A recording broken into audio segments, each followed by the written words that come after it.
हमारे लोकप्रिय यशस्वी विधायक श्री लक्ष्मण सिंह यादव जी और ममता सिंह आज के कार्यक्रम के मुख्य केंद्र बिंदु है, जिनके सम्मान में ये कार्यक्रम रखा जा रहा है। का हाल ही में एक्सीडेंट में हुआ है और उनकी विशिष्ट अतिथि Shrimati Saroj Yadav ji, wife of Shri चाटूसाना chairman है, भाई बलदौर यादव जी, सरपंच भगत सिंह जी और सभी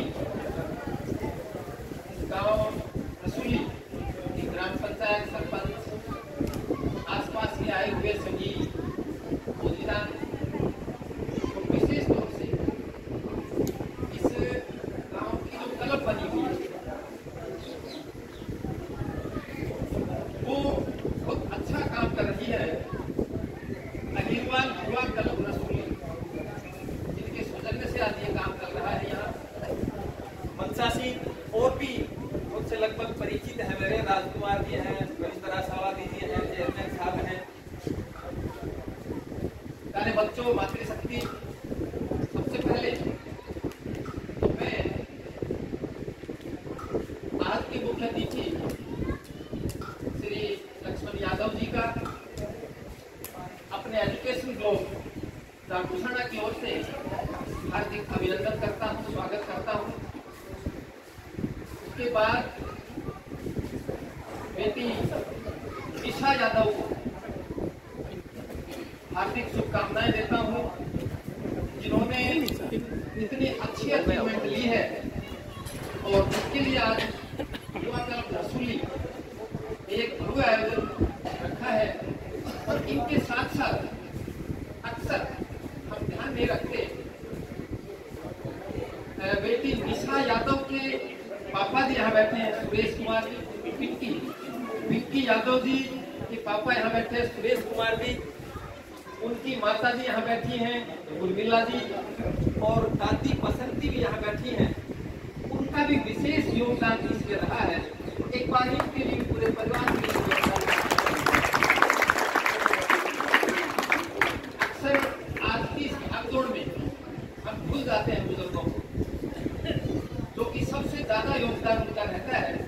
और हमें चाहिए, यहाँ बच्चे बैठे हैं, हम उनको आगे रखिए, अपना काम करें, कितनी भी अचीवमेंट हम ले लें, और अगर हमारे साथ है तो उनको आगे रखें। और ये संस्कार हमारे होने चाहिए।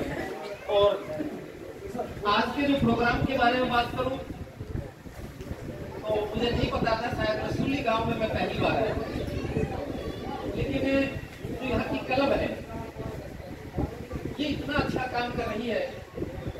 सीधे रूप में तो मैं शायद किसी से नहीं मिला हूँ, लेकिन ऑनलाइन सोशल मीडिया के माध्यम से किसी न किसी माध्यम से पता चलता रहता है, अखबारों के माध्यम से, कि भाई रसूली गांव है, बताया कि छोटा सा गांव है, 150 घर है, और उसमें एक क्लब बनी हुई है जो सभी गाँव वालों को साथ लेके, सभी युवाओं को साथ लेके और सभी अपने विधायक जी को साथ लेके, अपने सभी प्रबुद्धजनों को साथ लेके इतना अच्छा काम कर रही है।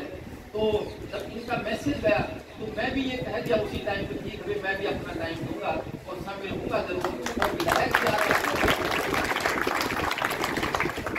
तो एक नैतिक जिम्मेदारी मैं भी अपनी समझता हूँ। विधायक जी तो है ही है, इनका अधिकार है, लेकिन हम भी इनकी टीम में साथ काम कर रहे हैं। एक ब्लॉक एजुकेशन ऑफिसर चाटूसाना के होने के नाते तो ये एक जिम्मेदारी मैं समझता। और चाटूसाना में तो अब मैं रहा हूँ, 10 साल तक बोडिया कमालपुर प्रिंसिपल के रूप में जब काम किया तो इस गांव से भी बहुत सारे बच्चे बच्चियां वहां जाते थे, और मुझे ये लगा करता कि रसूली एक छोटा सा गाँव है, लेकिन अच्छे बच्चे यहाँ से निकल गए। और आज आप सबके सामने मैं यहाँ हूँ, तो इस युवा क्लब का तो अपना काम कर ही रहे हैं अच्छा। और आप डिटेल में जाए तो जो ये काम कर रहे हैं, आज कोई भी अखबार उठा के देख लो, कोई भी मैगजीन उठा के देख लो, न्यूज चैनल खोल के देख लें, तो उसमें ये खबर जरूर आएगी कि पानी बचाओ, पेड़ पौधे लगाओ, हमारा भविष्य जो है ना खतरे में है। और ये एक्चुअल है हमारा जीवन ही खतरे में है अगर हमने इस तरह का काम नहीं, जब शुरुआत नहीं की उसमें तेजी नहीं दी तो एक नशे का ये पूरी क्लब नशे के लिए भी काम करती है जिसकी बहुत ज्यादा जरूरत है जागरूकता फैलाने की।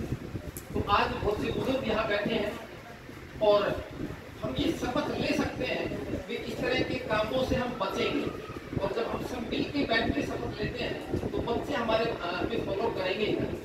और पानी के बारे में बहुत सारी सेमिनार मैंने अटेंड की है और उसमें एक चिंताजनक बात निकल के आती है लास्ट में। तो ये कई बार जैसे सुना है व्यवहारिक रूप से ये कहा है कि सर अगर ऐसे ही अगर पानी को हम बर्बाद करते रहे आने वाले 50-70 साल में हमारे जो बच्चे हैं वो गंजे पैदा होंगे, हम उसको पहचान नहीं पाएंगे एलियन जैसे बच्चे पैदा होंगे। ये बात हमें नहीं पता, लेकिन जो जागरूक हैं जो इस अभियान में लगे हुए हैं उनको पता है और वो स्कूलों के माध्यम से, बच्चों के माध्यम से, विद्यार्थियों के माध्यम से, टीचर्स के माध्यम से, सेमिनार्स के माध्यम से वो जागरूकता फैला भी है। तो हम भी अपना उसमें योगदान दें तो एक अच्छा भविष्य हम अपना देख पाएंगे। और दूसरा ये है हम अपने बच्चों को सिर्फ पढ़ाई पे लगाए नहीं।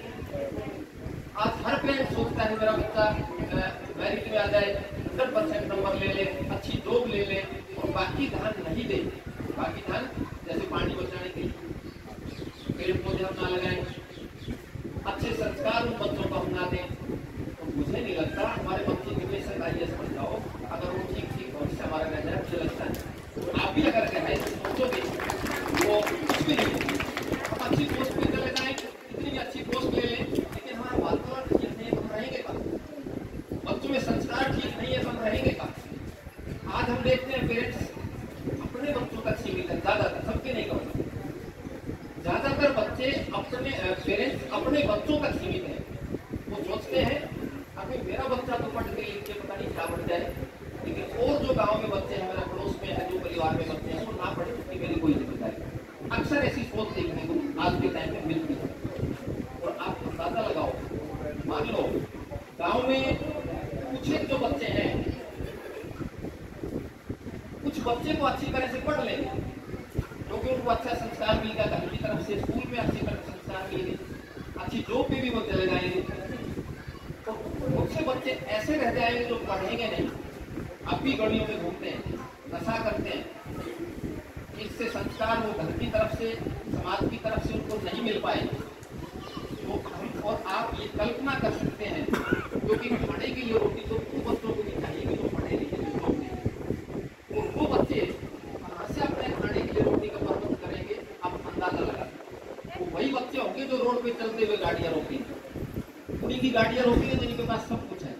तो हमारी सबकी नैतिक जिम्मेदारी बनती है हम अपने बच्चों के साथ साथ एक समाज के लिए भी काम करें। जैसे युवा क्लब अपना काम कर रही है, हमारे विधायक भी हैं, बहुत से प्रोग्राम में मैंने मंच साझा किया है और सुना है इनको। एक विधायक के साथ साथ कभी नहीं लगता कि एक विधायक बात कर रहे हैं।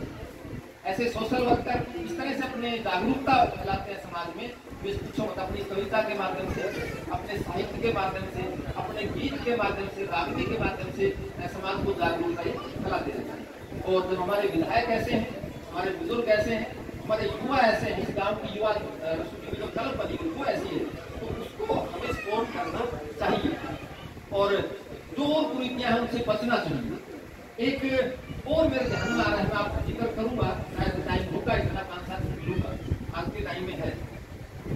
अक्सर ये देखने को मिलता है समाज में हर जगह, परिवार को लगा लें, किसी संस्था को लगा लें, किसी कार्यालय को लगा लें, गांव में लगा लें, ये देखने को मिलता है कि एक दूसरे की काम की चाई में लगे,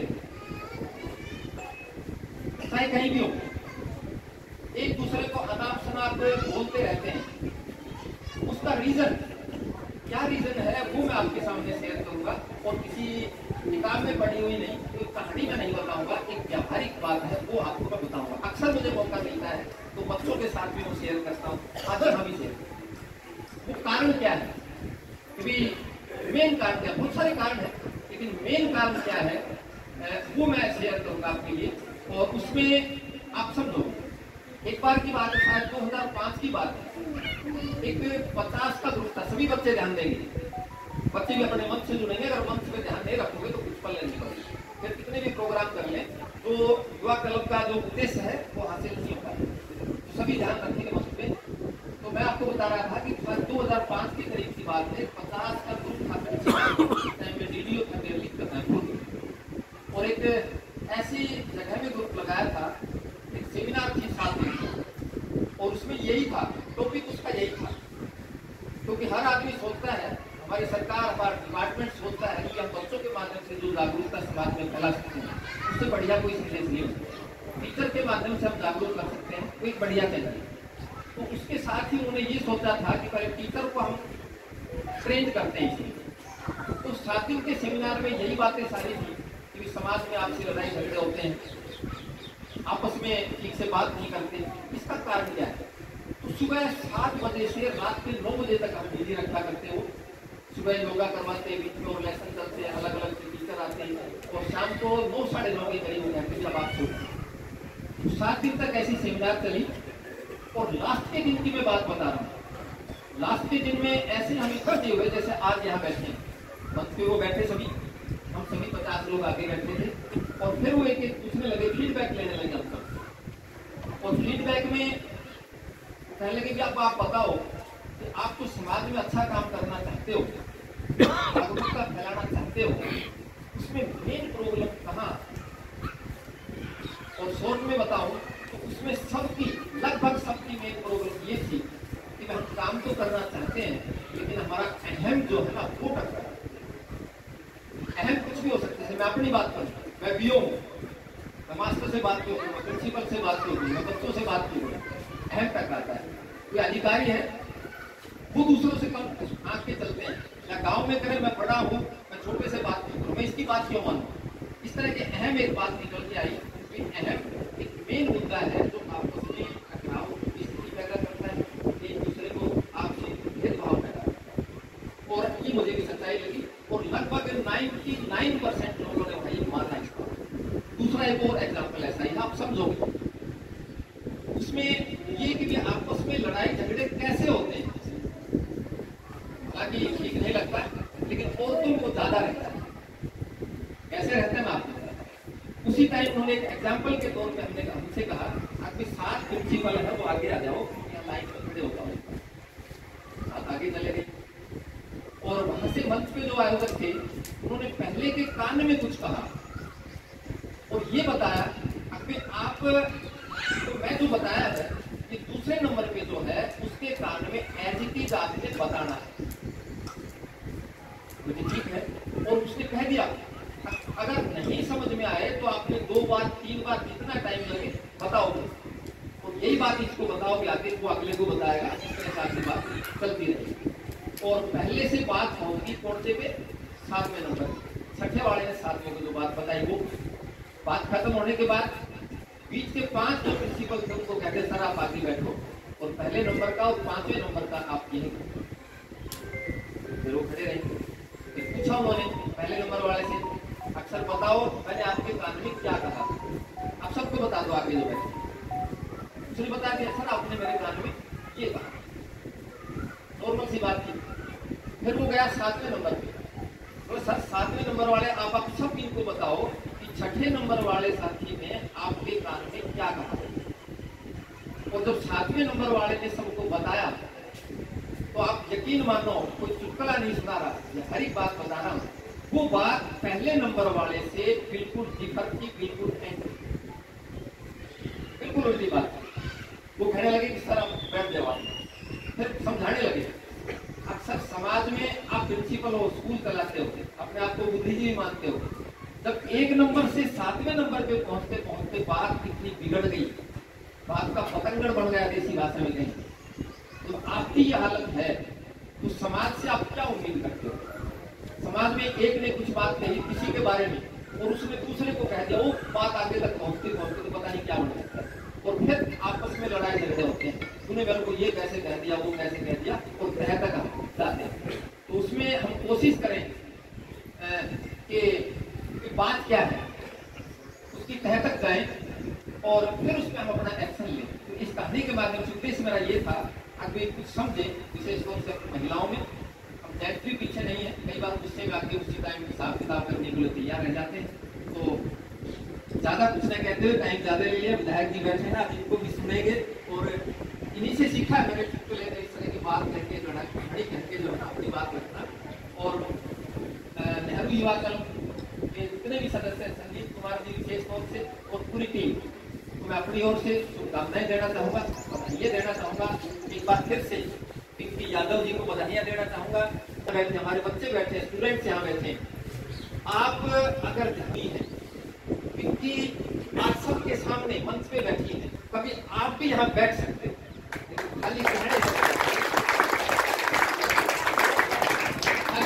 से नहीं बैठे, करोगे तो वहाँ बैठ पाओगे। और मेहनत करके एक बार अचीवमेंट हासिल कर ली, उसको मेंटेन करने के लिए भी इतनी ही मेहनत करनी पड़ती है, ये भी समझा।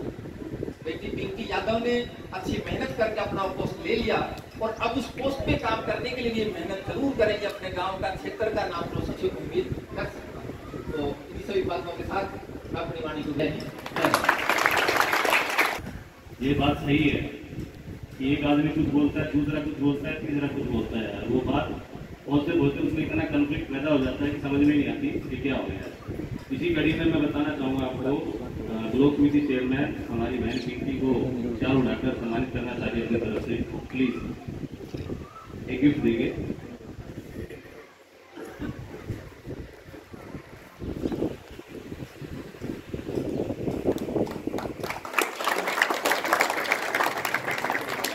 बहुत बहुत धन्यवाद।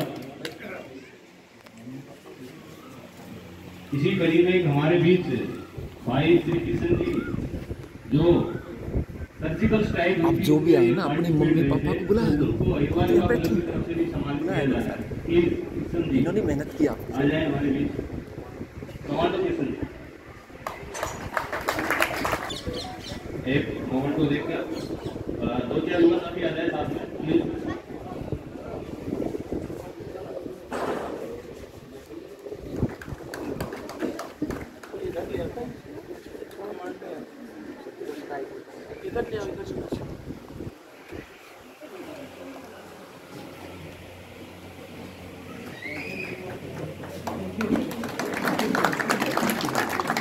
बहुत बहुत धन्यवाद भाई का, जिन्होंने हमारे देश का, इलाके का, गांव का नाम रोशन किया।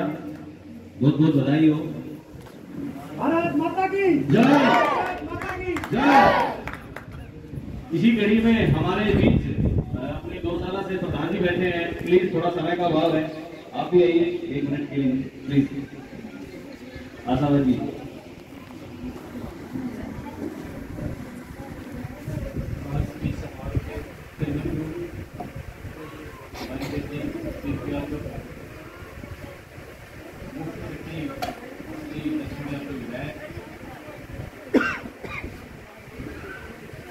साहब, भाई अफजोर, प्रशासक, गुरु समिति चेयरमैन,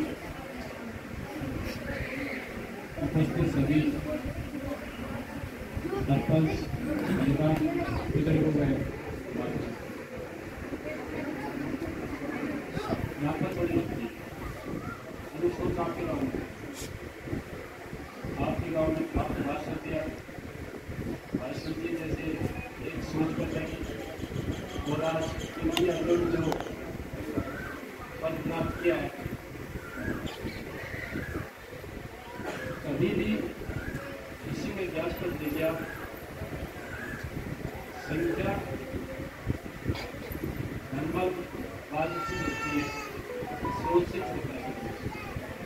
वो आपके काम मैं आपके काम को नमन करता हूँ, स्कूल में भी नमन करता हूँ। विधायक जी हमारे लोकप्रिय यशस्वी मैन स्रोत इनकी कार्यशैली विधायक से पहले बड़े से विधायक, इसको मुझे बड़ी गहराई से पढ़ा है। लगभग 15-20 साल से हमारा संबंध है।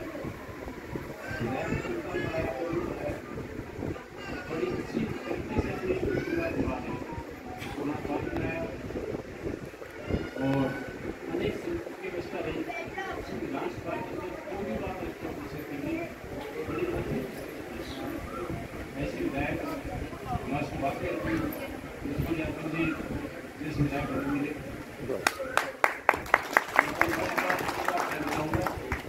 आपके यहाँ से जो भाव से जो योगदान मिलता है एक घर घर जाना वो एक बड़ी मुहिम है। ऐसी सोच भाई संजीत जी के सहयोग से जो मिली हमें प्रोग्राम की ताकत मिली, बहुत बड़ी बात है। अभी हमारे नवनिर्वाण से चेयरमैन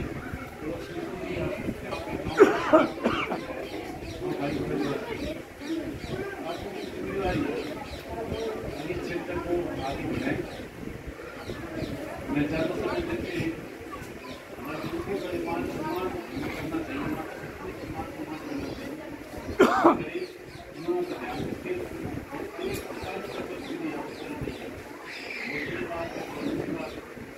मैं आप सभी को हार्दिक अभिनंदन स्वागत करता हूँ।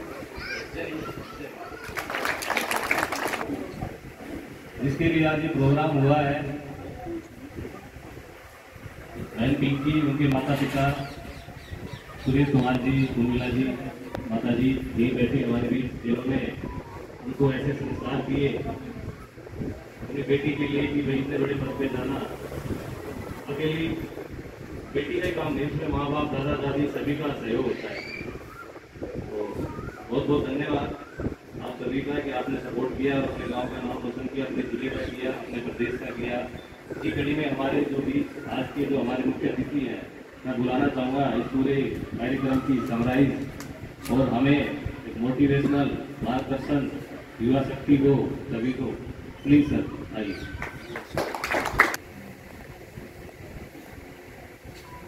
आज पिंकी यादव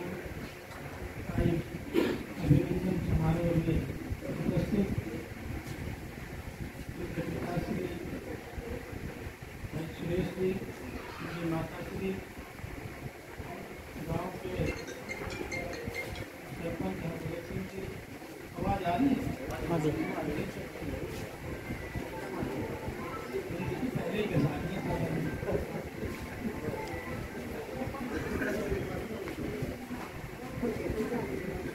हमारे पार्षद भाई भूपेंद्र जी, पूर्व चेयरमैन सरोज जी, निर्वाचित पार्षद भाई बलजोर यादव जी और गौशाला की जातूशाला गौशाला की कायाकल्प करने वाले भाई रविंद्र आशावादी जी, आपके खंड शिक्षा अधिकारी राजकुमार जलवा जी, आरती जी, लोक समिति में डॉकिया ज्ञानी जी और युवा क्लब के सभी सम्मानित साथियों, विशेषकर भाई संजीत जी मंच का संचालन कर रहे अच्छे से पवन जी और एम सरिता जी, राजकुमार जी और सभी मंच पर बैठे हुए सम्मानित साथियों, गांव के आदरणीय मेरे बुजुर्गों, नौजवान दोस्तों, प्यारे बच्चों, मातृशक्ति। वाकई में ही मैं मंच के माध्यम से सुन रहा था, छोटा सा गांव, 150 घर है। मुझे बार बार ये चीज जताई जा रही थी, तो और साथ में उनका जवाब भी मिल रहा था कि छोटा गांव होने से नहीं है, व्यक्ति का अपनी मेहनत से है। बड़े गांव में पैदा होना, व्यक्ति मेहनत ना करे तो उसका घर, क्योंकि आपके 150 घर हैं, मेरे गांव में 200 घर है, इतना सा ही फर्क है। और मैं तो चाहूंगा कि जल्दी से और रिश्ते रास्ते बढ़ा बोलोगे, हम 200 बता जाओ। तो इसलिए छोटे गांव से नहीं, जज्बा बड़ा होना चाहिए, व्यक्ति का व्यक्तित्व बड़ा होना चाहिए, और जब व्यक्ति का व्यक्तित्व बड़ा होगा और एक माहौल बड़ा होना चाहिए, जो आपने भाई संजीव जी ने दे रखा है। क्योंकि अब नशे में आजकल जवान बच्चे किस तरह से बिखर रहे हैं, किस तरह से टूट रहे हैं। और हमारे देखिए लड़का ये होता है, एक लड़की होती है, यही हमारा परिवार है। तो लड़की तो आजकल पढ़ लिख रही है, और अच्छा हर फील्ड में आगे हैं। लेकिन लड़के जैसे नाम ही है ना, लड़के ही घर आते हैं, तो लड़कों का भी संभालना जरूरी है। आज मैं यूनिवर्सिटियों में जाता हूँ, कॉलेजों में जाता हूँ। मैं यहाँ मीरपुर यूनिवर्सिटी में गया, वहाँ 70 से 75% लड़कियाँ हैं और 25% लड़के हैं।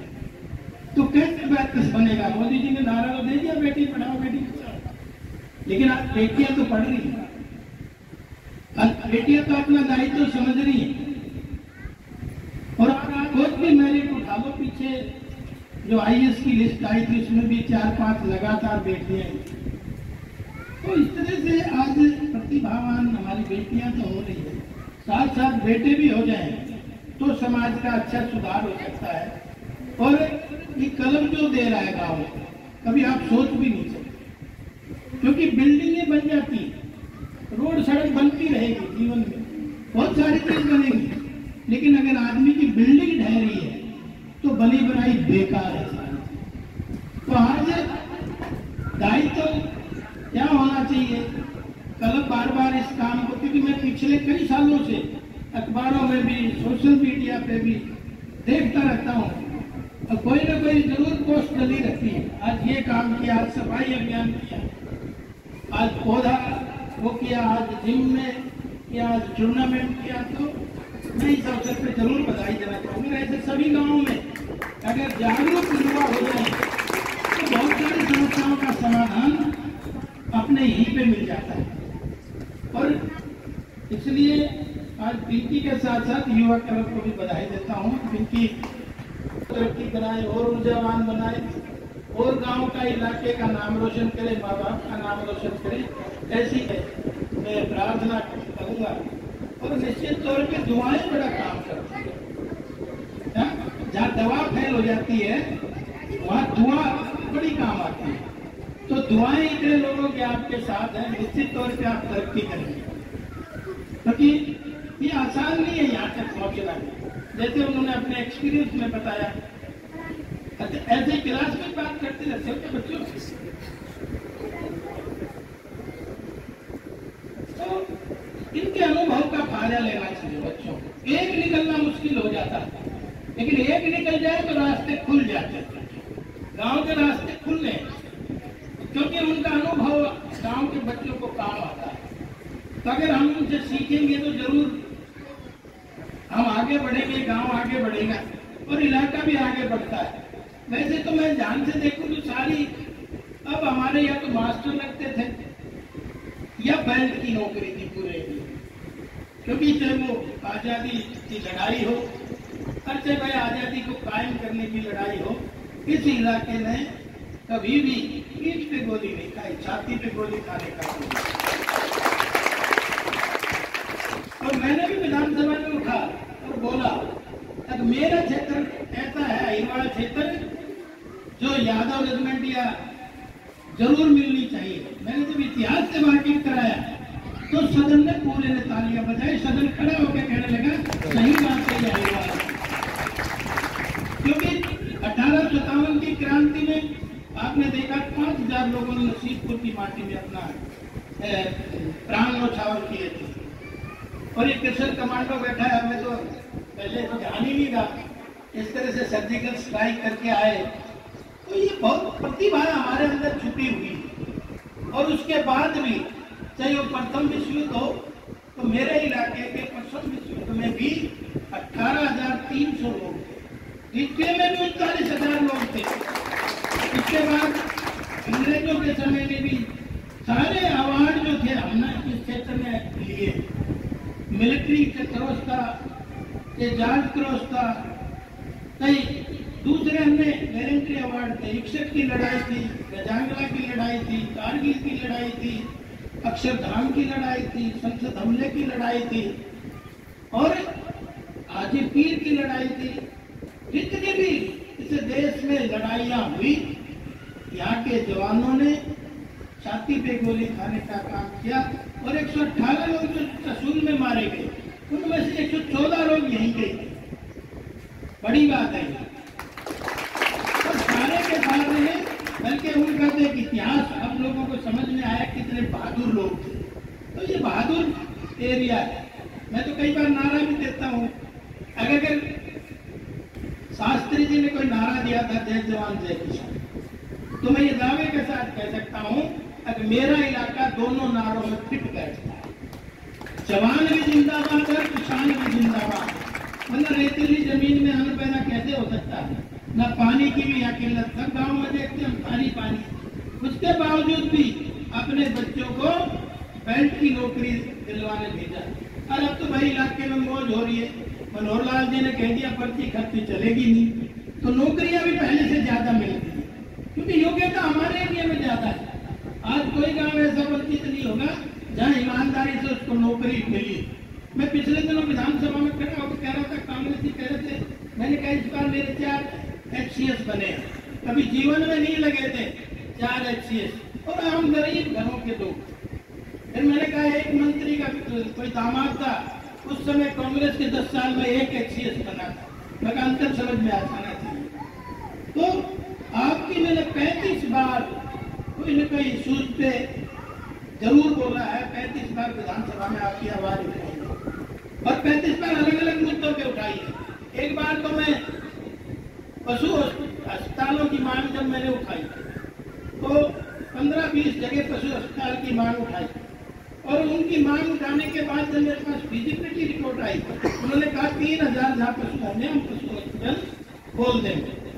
लेकिन आपको ताज्जुब होगा, ये बात मैं इसलिए चर्चा करना चाहता हूँ, अगर आपको ताज्जुब होगा कहीं भी पशु इतने नहीं मिले, कहीं 350 पशु मिले, कहीं 800 पशु मिले, ज्यादा 1000 पशु, इससे ज्यादा पशु ही नहीं है, तो गांव में रहने का क्या फायदा है। आज से 3 साल पहले जब ब्याह शादी होता था तो सबके घर में दूध वाला पशु होता था कि नहीं होता था, और जब शादी ब्याह में थे तो सारा गांव दूध लेके आता था, हमारा ले लो, ये ले लो जी, होता नहीं था। जब उस समय 1 क्विंटल दूध इकट्ठा नहीं होता, जब सब घरों में भैंस थी, सब घरों में गाय थी, जब 1 क्विंटल दूध इकट्ठा नहीं होता था पूरे गांव से। लेकिन अब कोई शादी में कहते 5 क्विंटल दूध जाते, बोले 5 मिनट रुका मिलेगा।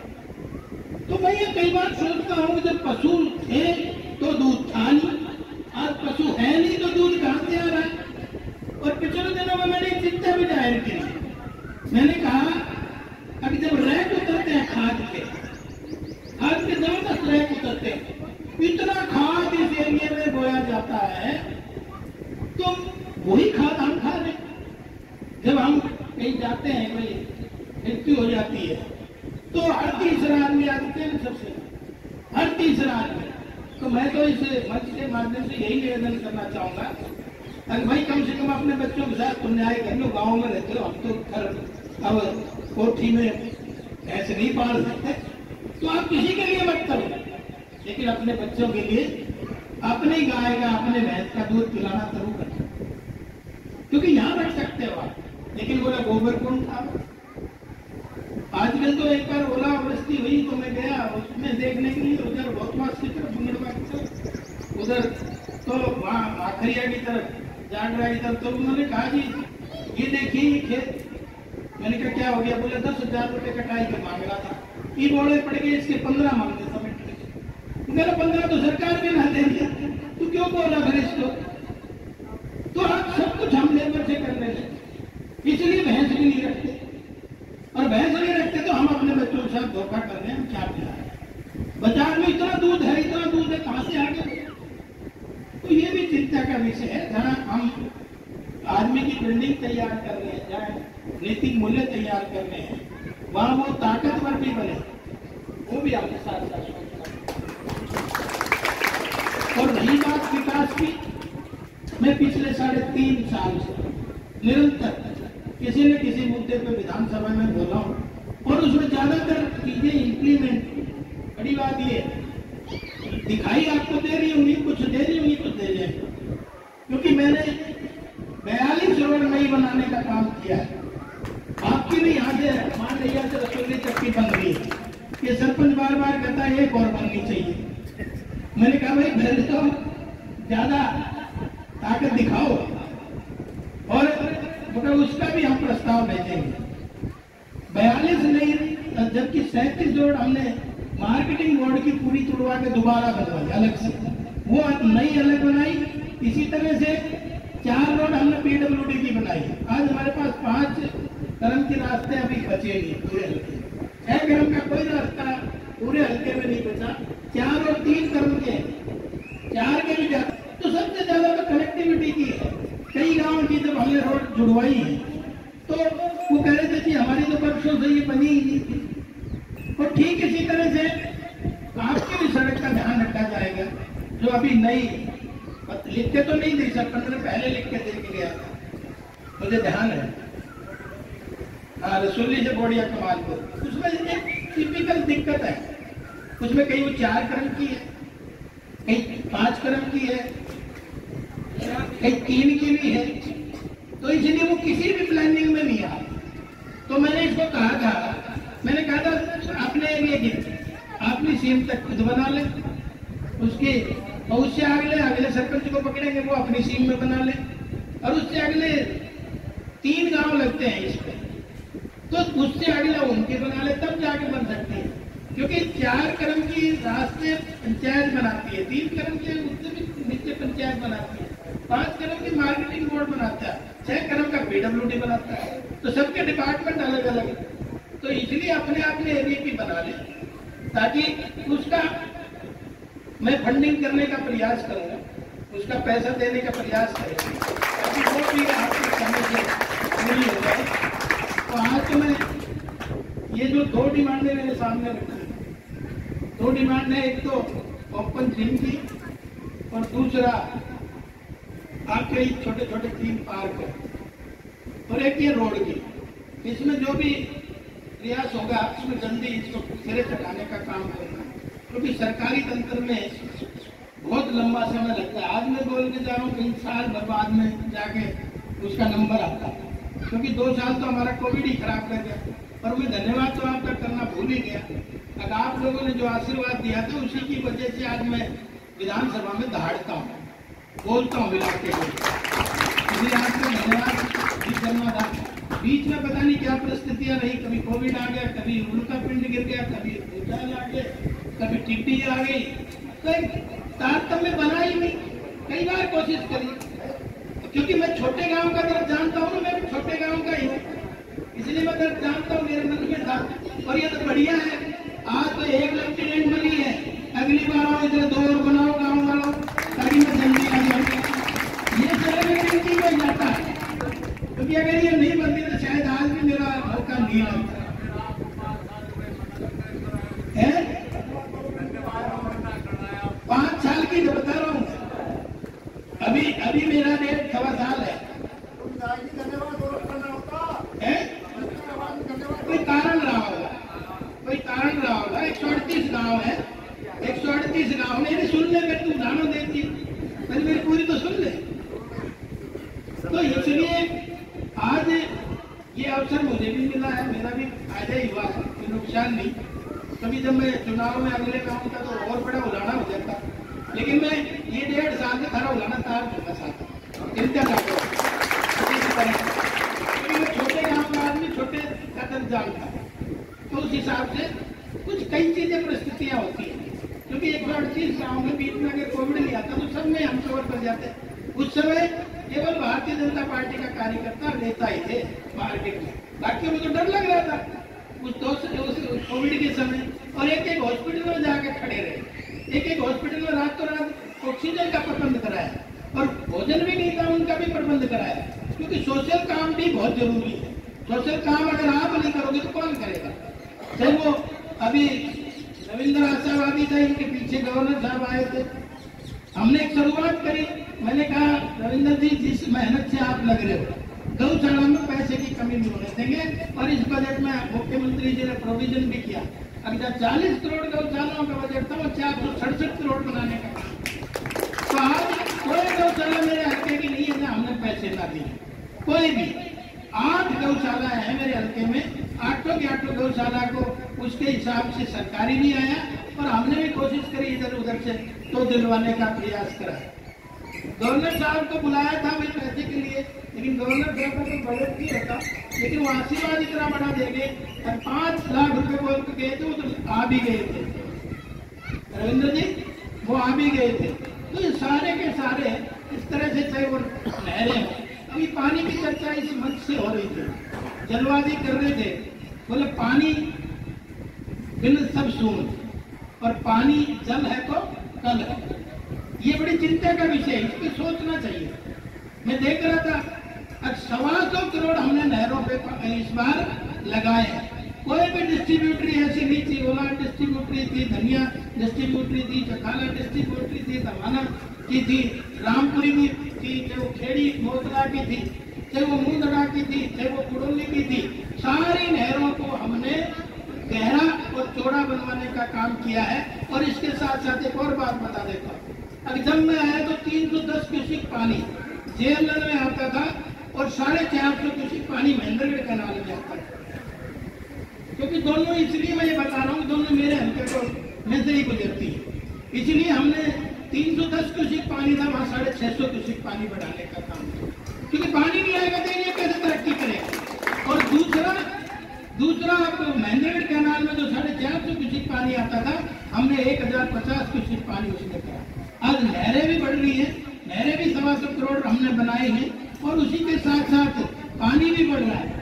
और अभी मैं जब उधर खोड़ ब्लॉक में जाता हूँ तो मेरे भी हल्के के 18 गांव है, 18-20 गांव हुआ, 700 फीट नीचे गहरा पानी चला गया।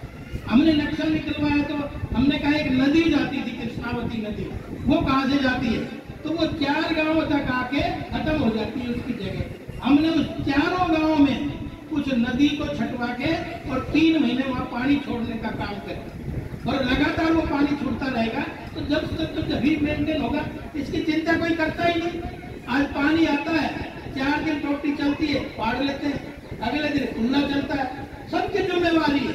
देखिए, जन भागीदारी और जन समर्थन के बिना कभी भी कोई चीज सरकारी लगा लेना अभी कभी अमल में नहीं आए, थोड़े दिन में ही खराब हो जाएगा।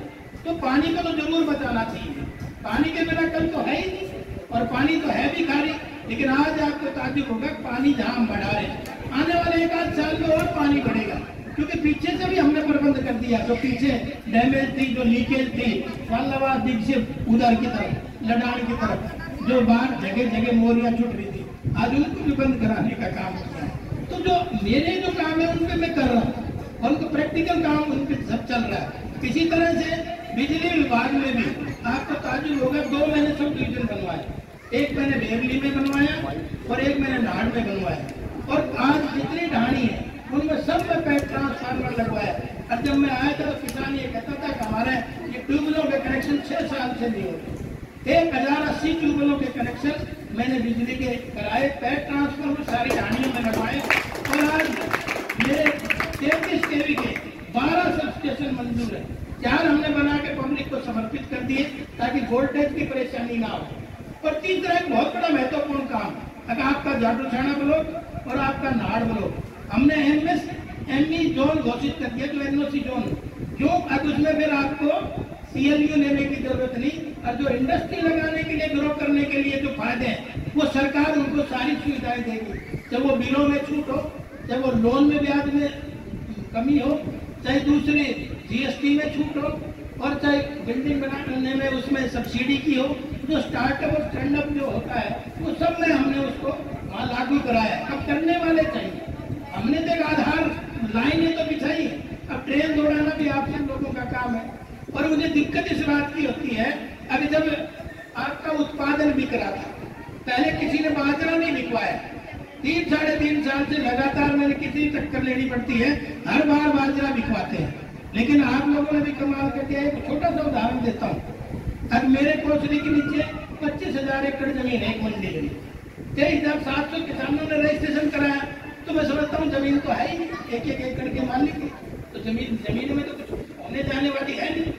तब मैंने कहा यार, अगर 25,000 एकड़ है और 10 क्विंटल भी बाजरा होता तो 2.5 लाख क्विंटल बाजरा होना चाहिए। पहली बार जब हमने खरीदा, पता कितना बाजरा हमने खरीदना पड़ा, 7.5 लाख क्विंटल बाजरा आ गया। मतलब कहाँ 2 लाख क्विंटल बाजरा, कहाँ 7.5 लाख क्विंटल बाजरा। फिर बोला जी आड़ती गड़बड़ करें। मैंने कहा आड़तियों के, फिर हमने व्यवस्था बनाई, अब किसान के सीधे खाते में पैसा जाना चाहिए। वही आप मेरी फसल मेरा ब्यौरा दे और उसके खाते में जा। जब भाई तुम आड़तियों से गल्लू गारा मिलकर कर लो तो हम कब तक ठीक करें? इसी तरह से हमने सारा बाजरा भी दे दिया, 6-5 हजार सारे खेतों में दे दिया। बाजरा ने कोई पूछा कितना क्या? आज मैं तो मोदी जी का धन्यवाद करूंगा, मुख्यमंत्री जी का धन्यवाद करूंगा। अगर आज राजस्थान वाले यहाँ बाजरा बेच रहे, मैंने कहा भाई इतना बाजरा कैसे आ गया? बोले जी हमारी राजस्थान में रिश्तेदारी है। तो भाई वहां भी तो सरकारों की व्यवस्था है, हमारी व्यवस्था क्यों खराब है, क्यों चल रहा है? व्यवस्था तो जब ही चलेगी जब सब लोग समर्थन करेंगे। इसी तरह से 14 फसलें लगातार हम खरीद रहे हैं, इंश्योरेंस भी सभी फसलों के हो रहे हैं, कोई ऐसा नहीं है। अब जिस हिसाब से हमने सोलर की भी सब्सिडी का 70-80-85% करा है। अभी ड्रिप इरिगेशन हम दे रहे हैं, उसमें भी हमने 80% सब्सिडियां कर दी। भाई उभरना तो आपका काम है, स्कीमें लाना हमारा काम है, लेकिन आपने उनको इम्प्लीमेंट करना, उनका लाभ लेना वो आप लोगों का काम है। मेरे कहने से लाभ तो हो नहीं जाएंगे, हमारे लाने से भी लाभ नहीं होगा जब तक उसमें नहीं घुसोगे। तो ऐसे ही एजुकेशन विभाग में भी आपको पता ही है जलवाजी बैठे हैं, और मैं इनको बधाई भी देना चाहता हूँ। गांव से शहर की तरफ पढ़ने जाते हैं, लेकिन इनका बोडिया कमालपुर का स्कूल जो इन्होंने पहले बहुत अच्छा सुधार किया था, आजकल तो ये खंड शिक्षा अधिकारी चला रहे हैं। लेकिन आज 250 मेरे ख्याल में 250 स्टूडेंट शहर से बोडिया गाँव में पढ़ते हैं। तो पार्टी तो आएंगे लोग। पीजी क्लास कहीं नहीं खुली शहर में भी, लेकिन कोचली हल्के में 2 कॉलेजों में हमने पीजी क्लास करवाने का काम किया। चाहे वो बुरावड़ा था, चाहे वो कोचली का कॉलेज था, दोनों में हमने पीजी क्लास।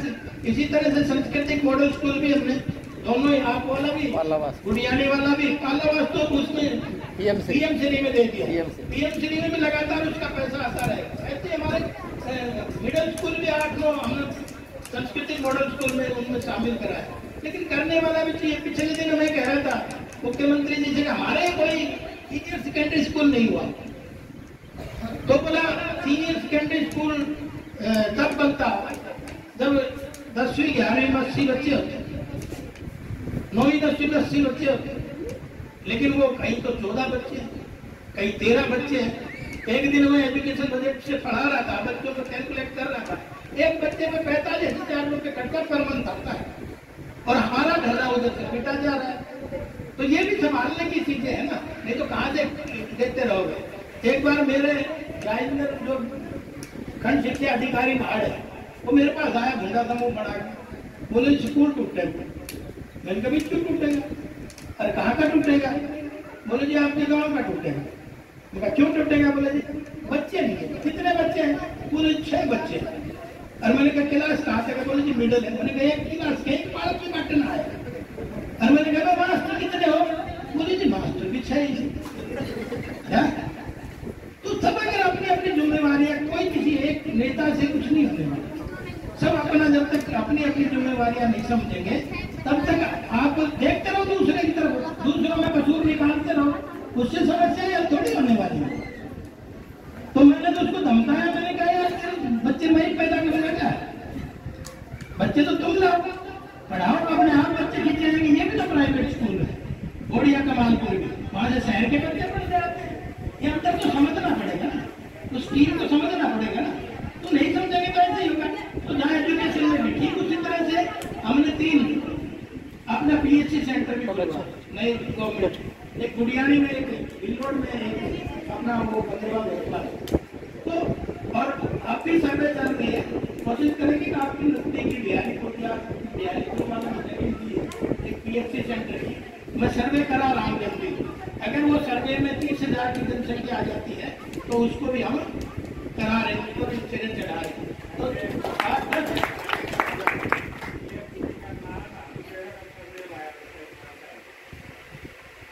अजी उसके बाद तो कई खुल गए, मैं बता रहा हूँ 3 तो मैं नहीं खुलवाई,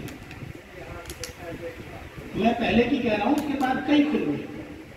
और आज बिहारीपुर में हम प्रयास कर रहे हैं, अगर जनसंख्या होगी तो उसमें जरूर खुलवाएंगे, क्योंकि ऑन रोड पर ही वो जगह है। तो एक छोटी छोटी चीजों की चिंता करने का काम सरकार कर भी रही है। आज सब कुछ ऑनलाइन हो रहा है, इसमें थोड़ा कंफ्यूजन है। इसीलिए वो कहते हैं ना, अगर बूढ़े आदमी को ड्राइवरी सिखाओगे तो नहीं सीख पाएगा। लेकिन 2000 के बाद जो बच्चा पैदा होता है ना, वो डिजिटल वो तो मोबाइल में सीधा जाएगा और कभी रखे ना रखे उसको खिलाना समझता। मेरी ही पोती है 3 साल की है, वो मेरा मोबाइल खोसेगी और वो गूगल को ऑन करेगी और गूगल को ऑन करते ही कहेगी कार्टून, तो वो सरकाती रहेगी, देखती रहेगी। तो मैं ये समझता हूँ 2000 के बाद जो पैदा हो रहे हैं वो सारे डिजिटल हो रहे हैं और ये उससे पहले पैदा हुए थे उनके लिए थोड़ा कंफ्यूजन जरूर है, इसलिए सारी चीजें हम सुविधाओं में जा रही हैं। उन सब का भी आप लाभ धीरे धीरे ले पाएंगे। जैसे लाइब्रेरी में कह रहा था बुजुर्ग आदमी को सिखाना चाहो तो नहीं सीखता, वो डर लगता है, लेकिन बालक को गाड़ी दे दो वो 2 मिनट में सीख लेता है, क्योंकि उस समय उसकी सीखने की उम्र होती है। तो इसलिए ये सब चीजें धीरे धीरे पकड़ में भी आ रही है। आज ये ट्रिपल पीवी हो रहा है, किसी की उसमें भी कोई कंफ्यूजन हो, आय में भी कोई दिक्कत हो तो संजीव जी मेरे को बता दे देना, उनकी गड़बड़ी हो रही हो तो वो भी हम ठीक कराने का काम करेंगे। लेकिन वो भविष्य की तरफ बहुत अच्छी तरह से बढ़ रही है। तो चाहे शिक्षा हो, चाहे चिकित्सा हो, चाहे आपकी बिजली का हो, चाहे आपकी नहरों का प्रबंध हो, चाहे आपके एजुकेशन का प्रबंध हो, तो हमारे काम आवाज उठाने का, बड़े काम करने का। गली नाली तो बढ़ाता रहेगा, सरपंच बनाया इसलिए। अरे अब तो हमने ये भी प्रोविजन कर दिया अगर जनसंख्या के आधार पे ऑटोमेटिक उस पंचायत को पैसा चला जाए 100-500 के हिसाब से। अभी अगली किस्त आएगी तो उसमें आप अपना जुगाड़ कर लेंगे। उसके अलावा मैं 5 लाख रुपए की घोषणा करके जाता हूँ, क्योंकि वो तो आएगा ही आएगा। कोई भी मुझे 5 लाख का एस्टिमेट बना के देंगे तो उस काम को हम कराएंगे। और ये अच्छा काम कर रहा है संजय जी, उनकी पूरी टीम, इनको भी मैं इस तरह कोई 54,000 रुपए की घोषणा करके जाता हूँ। अच्छा काम कर रहा है, इसलिए जरूरी है सबको प्रोत्साहन भी करना चाहिए। वो कहते हैं ना, जब भगवान श्री कृष्ण ने गोवर्धन पर्वत उठाया तो एक उंगली पे उठाने का आता था, लेकिन उसका ये भाव नहीं था, उसका भाव कुछ और था। और जब समाज की कोई समस्या बड़ी आ रही हो तो सब एक एक उंगली का अगर सहयोग करेंगे तो हिमालय पर्वत भी उठ सकता है। इसलिए सब इस तरह को सहयोग करेंगे तो वो सब चीजें जो आप बनाना चाहते हो, हमारी ये फसल भले ही उजड़ जाए इसका मुआवजा मिल जाएगा, ये फसल उजड़ के तो नहीं मुआवजा मिलेगा। यहाँ पीढ़ियां उजड़ जाती है, कितनी ही पीढ़ियां उजड़ जाती है, तो चिंता इधर भी करनी चाहिए। पर मुझे अच्छा लगा गाँव में आने के बाद अगर आप लोग इस तरह से इन क्लब को चला दें, बच्चों को अच्छी शिक्षा दे रहे हैं। कई गाँव में मैं देख रहा हूँ नशा ही इतना बढ़ता जा रहा है, वो भी सुख का नशा, घर वालों को भी नहीं पता चलता कि क्या करके आ रहा है, लेकिन वो अपना भविष्य के साथ साथ उस पीढ़ी का भविष्य भी खराब करता है। इसकी भी चिंता आप सब लोगों ने करनी पड़ेगी। आज जो सम्मान सूचक पगड़ी मेरे को बांधी, लेकिन ये मैं दावे के साथ कहता हूँ आपकी इस पगड़ी की आन बान शान को कभी कम नहीं होने दूंगा, इस सम्मान बढ़ाने का काम करूँगा। क्योंकि आपने पहले सब देखे होंगे, कोई टाइल बेचता होगा, कोई ईंट बेचता होगा, कोई रोड़ी बेचता होगा, कोई दूसरे तरीके से अपना कमीशन खोरी का काम करता होगा, लेकिन आपका विधायक ईमानदारी से पूरा काम कर रहा है। और आपकी दी हुई ताकत कभी घर के काम के लिए कभी नहीं लगाई मैंने 3.5 साल, और ना आगे लगाऊंगा। और मैं इस भाव से काम करता हूँ, परमात्मा ने मुझे अवसर दिया है, उसी भाव से मैं लोगों को जितनी भी, ये कभी नहीं देखता ये मेरा ताक नहीं था, जिसकी मैं मदद कर सकता हूँ, तो बार बार तो परमात्मा नहीं देता, उस भाव से उसकी मदद करने का प्रयास करता हूँ। सारी चीजें तो मेरे पास भी नहीं होती, लेकिन इलाके का अच्छा वकील बन के आपकी आवाज को बुलंद करने का काम करता हूँ। ना किसी से भय, ना किसी की बात, भय तो जनता से ही है। उन्होंने मुझे इतना मोटा आशीर्वाद दे रखा है। और कोविड में उस वार्ड में गया, डॉक्टर कहने लगा कि इस वार्ड में मत जाओ क्योंकि कोविड का बहुत ज्यादा हुआ है। तो मैं भी उस वार्ड में गया, मैंने देखा कोई आज लैब में टेस्ट भी कर लेता हूँ। अभी आशीर्वाद बड़ी चीज है या कोविड बड़ी चीज? मैं उसमें कोविड में गया, मैंने कहा इतने लोगों का आशीर्वाद मैंने ले रखा है, अरे कोविड मेरा क्या बिगाड़ेगा? तो वो कहते हैं ना हिम्मत बंदा मदद है खुदा। तो उस समय कोई आपको नजर बाहर नहीं आया, लेकिन हम सब गाँव में जा जाके किस तरह से व्यवस्था बनती है हौसला अफजाई कर रहे होते हैं। और तो हमको डॉक्टर थोड़ी है। और आप जब देखेंगे, जब मैं आया तो कोच में एक डॉक्टर था, आप कोई मेरी पीएचसी, कोई मेरी सीएचसी, कोई मेरा सब डिवीजन का हॉस्पिटल, कहीं आपको एक डॉक्टर भी कमी नजर नहीं आएगी, क्योंकि मुझे पता है बिल्डिंग इलाज नहीं करेंगी तो डॉक्टर। और मेरे तो यहाँ कोचली में 3 नौजवान डॉक्टर थे जो कोविड के समय उन्होंने अपनी जान की परवाह न करते हुए 60 ऑक्सीजन लेवल आ गया था बंदों का, लेकिन उन्होंने मेहनत करी और मशक्कत करके आज मैं उनकी तारीफ इस मंच से इसलिए करना चाहता हूँ। अगर डॉक्टर और भी थे, लेकिन वो दीन ही क्यों थे? क्योंकि उन्होंने जीवन दान बहुत सारे लोगों ने दिया अपनी जान की परवाह न करते। और आज सब लोगों के बीच में आया, भले ही देर से आया लेकिन दुरुस्त है। और मैं इसलिए क्या है कि अगली बार फिर आऊँ जल्दी, 2-4 लेफ्टिनेंट और बना दूँ ताकि। और अंत में अपनी बात को समाप्त करते हुए ये सरपंच साहब से मैं कहूँगा कि ये मेरे को एक बार इसका एस्टिमेट भी हम बना के देंगे। और ये जो 5 लाख है और ओपन जिम का भी मैं प्रबंध करूँगा। क्या बंदे होते? हाँ जी। ओपन जिम का भी और कहीं से जुगाड़ कराएंगे, क्योंकि हमारे पास कोई कोटा नहीं होता, लेकिन फिर भी इधर उधर से हाथ पैर मार के, क्योंकि विधायक का कोई कोटा नहीं होता, मंत्री का तो होता है, इसलिए भी थोड़ी शर्म आ जाते हैं, मांगूंगा दे दो रुपो दे दो रुपो दे दो।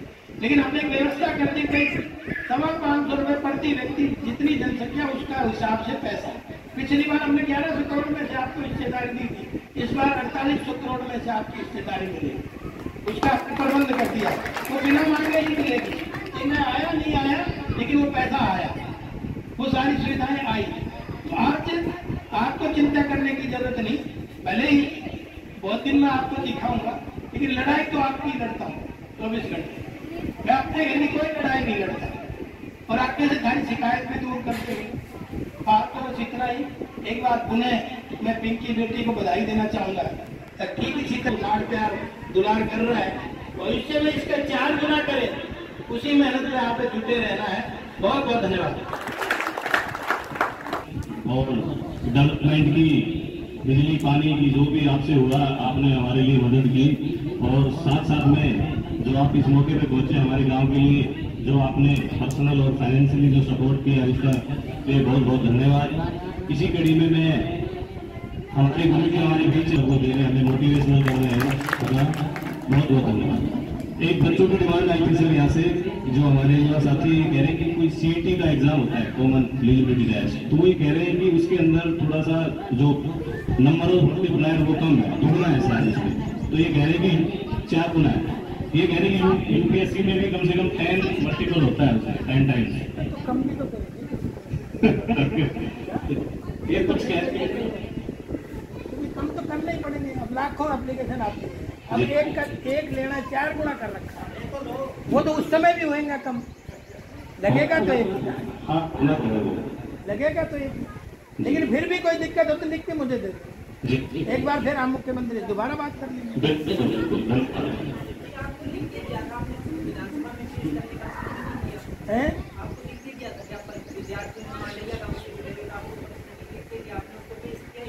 कहाँ पे पेश करना था?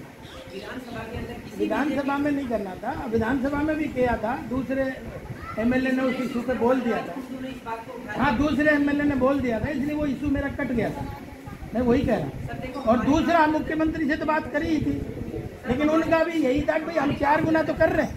हमारे गांव के अंदर 25 बच्चों ने CET क्वालिफाई किया हुआ है, लेकिन सिर्फ 2 या 3 बच्चे ऐसे 4 गुना की इसमें आएंगे। और खट्टर सरकार ने एक बात बोली थी कि किसी बच्चे के 40 नंबर आए हैं तो ज़्यादा से ज़्यादा वो क्या करेगा, 42 आ जाएगी, उसके 43 आ जाएगी, वो 60 नंबर तो नहीं ला सकता। लेकिन आज किसी बच्चे के 65 मार्क्स हैं और वो CET एग्जाम में उसको बैठने का मौका नहीं मिल रहा, क्या पता 70 वाला रह जाए और 65 वाली का सिलेक्शन हो जाए,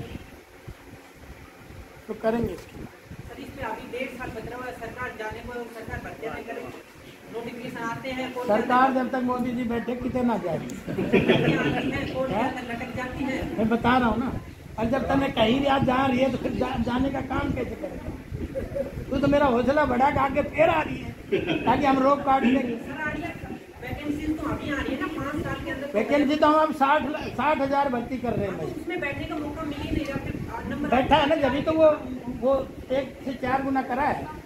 सर 4 गुना UPSC के अंदर भी 10 गुना बुलाते हैं, और जो व्यक्ति जिस कास्ट है वो उसी कास्ट में काउंट किया जाए। चलो आपकी बात समझ गया, मैं आपका इशू रख दूंगा, मैं तो वकील का काम कर सकता हूँ आपका। ठीक है भाई, होगा इतना काफी, अरे सुन लिया, काफी है, काफी इतनी देर सुन लिया, अभी लगेगा।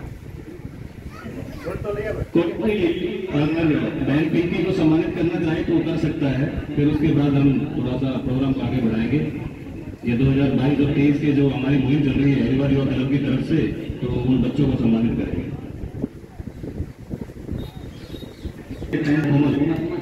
बुलाओ बुलाओ फटाफट बहुत